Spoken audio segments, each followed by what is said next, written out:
Kaixo, Koldo naiz eta hau Euskara OK kanala da, Euskara zuzenaren kanala. Pertsona hitzarekin batzuek arazoak izaten dituzte, atzizkiak ipintzeko orduan batez ere ergatiboarekin. Hemen adibide ofizial honetan ikusten duzue gaizki erabilita dagoela. Esaten du 168.000 pertsonek argi dute jada. Pertsona horiek ez dira lehenago aipatu, ez ezagunak dira, indeterminatuak dira. Hor mugagabea erabili behar da. Hau da, 168.000 pertsonak argi dute jada esan behar zuen. Beste adibide batekin berbada errazago ulertuko da.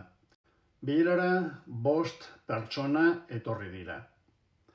Eta 4 bakarrik hitz egin dute. Hau da, 4 pertsonak bakarrik hitz egin dute. Baina 5, hau da, denek hitz egin badute esango dut. Bilerara 5 pertsona etorri dira eta 5 edo 5 pertsonek hitz egin dute. 5 pertsona horiek lehenago ere aipatu ditu dalako esaldi horretan. 5 pertsona etorri dira eta 5 pertsonek hitz egin dute. Baina 5 pertsona etorri dira eta bakarrik 4 pertsonak hitz egin dute. Hori da erabilera zuzena. Ondo segi.